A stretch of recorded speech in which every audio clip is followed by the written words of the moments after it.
دوزخ کے کانٹیکسٹ میں گفتگو کرتے ہوئے اللہ تعالیٰ فرماتا ہے وَإِن مِّنكُمْ إِلَّا وَارِدُهَا، اور کوئی بھی تم میں سے ایسا نہیں ہے مگر یہ کہ اسے دوزخ سے گزرنا پڑے گا. کَانَ عَلَى رَبِّهِ حَتْمًا مَقْضِيًّا، یہ تمہارے رب کی طرف سے تقدیر میں شدنی بات ہے، یہ ڈیسٹنی تمہارے لیے مقرر ہے کہ تم سب کو آگ کے اوپر سے گزرنا پڑے گا. چاہے کوئی جن ہے، انسان ہے، وہ پیغمبر ہے، صحابی ہے، تابعی ہے، نیک ہے، بد ہے، سب کو ایک دفعہ گزرنا پڑے گا. پھر کیا ہوگا؟ ثم ننجی الذین اتقوا ونذر الظالمین فیہا جثیا، پھر ہم نجات دے دیں گے اہل تقوی کو اور جو ظالم ہیں ان کو گھٹنوں کے بل اسی دوزخ میں رہنے دیں گے. والعیاذ باللہ تعالی. اللہم اجرنا من النار، آمین. بخاری مسلم میں کئی ایک احادیث ہیں پولیس رات کے حوالے سے. ایک وہ حدیث جو بخاری اور مسلم دونوں میں موجود ہے.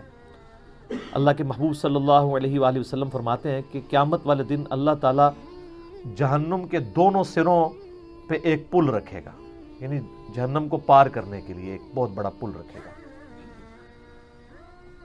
بخاری مسلم کے الفاظ ہیں سب سے پہلے میں اپنی امت کو لے کے اس کے اوپر سے گزروں گا، اور اس کے بعد باقی انبیاء بھی اپنی امت کے لوگوں کو اپنے ساتھ لے کر گزریں گے، اور ہر رسول کی زبان پہ سمیت میرے رب سلم رب سلم رب سلم ہوگا. اے اللہ سلامتی فرمانا، اے اللہ سلامتی فرمانا، اے سلامتی فرمانے والے رب سلامتی فرمانا.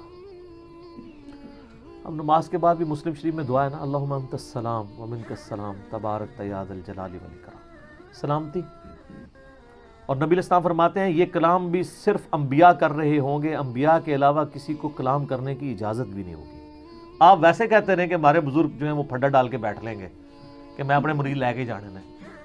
بخاری مسلم کہتی ہے کہ انبیاء کے علاوہ سب کی زبانیں ہوں گی گونگ،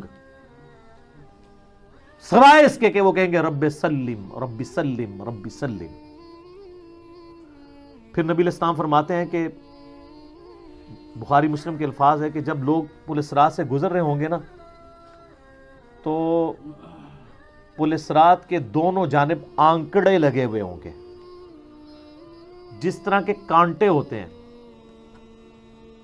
اور وہ گزرنے والوں کو زخمی کر رہے ہوں گے اور اٹھا اٹھا کے مجرمین کو دوزخ میں پھینک رہے ہوں گے. جیسے کرین کی آپ سمجھیں کہ وہ آگے کرین سے وہ چیزیں اچک کے پھینکی جاتی ہیں نا، تو نبی علیہ السلام فرماتے ہیں اس طرح وہ اچک کر جہنمیوں کو اس پل سے گزرتے ہوئے اچک کر پھینک رہے ہوں گے جہنم میں.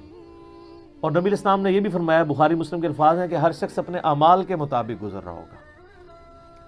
کوئی سورین کے بل گھسٹتا ہوا جا رہا ہوگا، استغفر اللہ. تو آپ سر اس منظر کو امیجن بھی نہیں کر سکتے. یہاں تو کہتے ہیں لوگ جو کچھ بھی ہے تیرے محبوب کی امت سے، تو وہ امت کون سی ہے جو گزر رہی ہوگی؟ وہ آپ ہی لوگ ہی ہیں، ہم لوگ ہی ہیں. اللہ تعالیٰ سلامتی کے ساتھ ہمیں گزار دیں، آمین. آپ علیہ السلام فرمایا کہ بعض لوگ جو ہیں وہ یعنی تیز رفتاری سے گزر رہے ہوں گے، بعض گھسٹ کے اپنے اعمال کے مطابق گزر رہے ہوں گے، اور پھر لوگ کٹ کے دوزخ میں گر رہے ہوں گے. بخاری مسلم کے الفاظ ہیں اس پل سے کٹ کے دوزخ میں گر رہے ہوں گے، پھر وہ دوزخ میں رہیں گے یہاں تک کہ اللہ تعالیٰ ان کے لیے کوئی فیصلہ فرما دے. والعیاذ باللہ تعالی. اللہ تعالیٰ کی پناہ. اللہم اجرنا من النار، آمین ثم آمین. صحیح مسلم میں ایک حدیث ہے، ابو سعید خدری کہتے ہیں کہ ہمیں یہ بات بھی پہنچی ہے کہ وہ پل جو ہے وہ تلوار کی دھاڑ سے زیادہ تیز اور بال سے زیادہ باریک ہوگا. یہ الفاظ بالکل صحیح ہیں صحیح مسلم کے اندر. تو اس پل سے تو کوئی بندہ مہارت کے ساتھ بھی نہیں گزر سکتا، کوئی چائنی بھی نہیں گزر سکتا. وہ جو تو یہ اس کے اوپر سے گزرنا ایک معجزے والا معاملہ ہی ہوگا جس کو اللہ تعالیٰ نجات دے گا.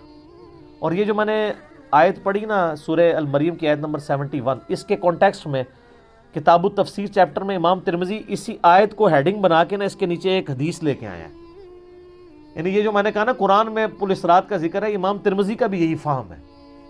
انہوں نے اس آیت کی ہیڈنگ بنا کے جامع ترمذی میں حدیث لی ہے بالکل صحیح سند کے ساتھ پل صراط کے حوالے سے، کہ نبی صلی اللہ علیہ وآلہ وسلم نے ارشاد فرمایا کہ یہ پل صراط جہنم پہ رکھا ہوا ایک پل ہے جس پر سے لوگوں کو گزرنا پڑے گا اور ہر شخص اپنے اعمال کے مطابق گزرے گا۔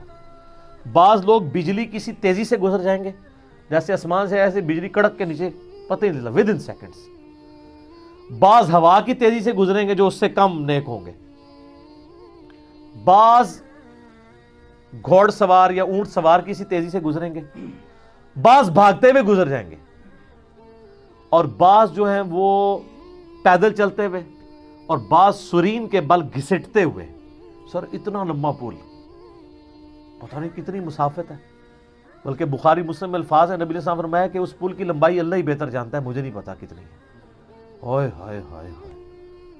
اور بعض ایسے ہوں گے جو کٹ کٹ کے پھر دوزخ میں گر رہے ہوں گے، اور ان کا معاملہ پھر بعد میں اللہ تعالیٰ طے کرے گا کہ ان کے ساتھ کیا کرنا ہے۔ استغفر اللہ۔ جامع ترمذی میں ایک حدیث ہے، حضرت انس بن مالک جو حضور کو 10 سال تک وضو کرواتے رہے، بخاری مسلم میں ہے، ترمذی میں الفاظ ہیں، وہ کہتے ہیں یا رسول اللہ قیامت الدین آپ میری شفاعت کریں گے؟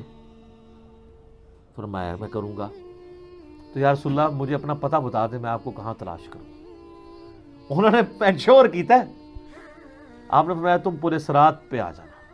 آئے ہائے ہائے، تم مجھے پورے صراط پہ دیکھ لینا، میرے امتی گزر رہے ہوں گے، میں ان کے لیے سلامتی کی دعا کر رہا ہوں گا۔ کہا یا رسول اللہ اگر پورے صراط پہ نہ پاؤں؟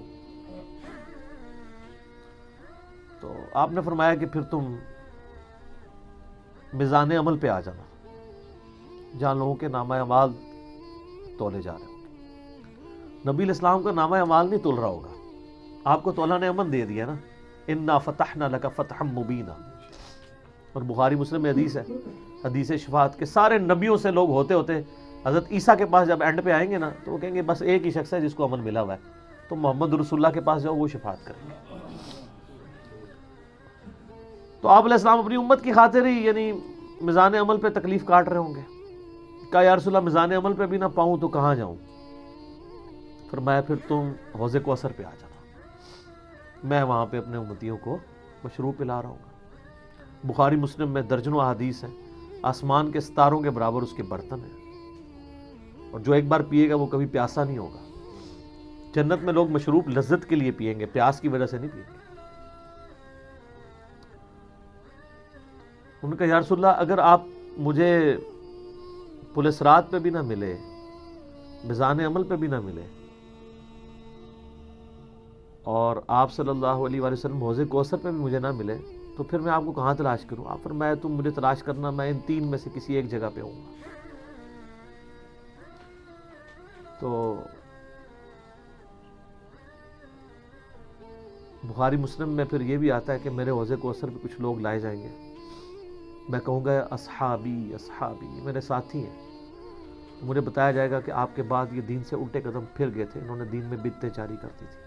آپ فرماتے ہیں میں کہوں گا سحقا سحقا لمن غیر بعدی، کو دور کر دو مجھ سے، میرا ان سے کوئی تعلق نہیں ہے۔ بخاری مسلم میں الفاظ ہیں، عبداللہ ابن ابی ملیکہ جب یہ حدیث بیان کرتے تھے تو کہتے تھے اے اللہ ہم تیری پناہ میں آتے ہیں اس چیز سے کہ تیرے نبی کے وفات کے بعد ان کے دین سے الٹے قدم پھر جائیں۔